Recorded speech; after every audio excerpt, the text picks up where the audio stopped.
Sir check చేసుకుందాం. చితక్ కొడుతుంది, దమ్ము రెడీ అవుతుంది.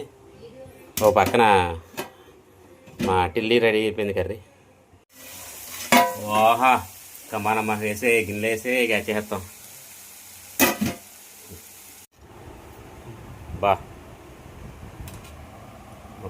పొగలు కుక్కుతున్నాయి మొత్తం బిర్యానీ.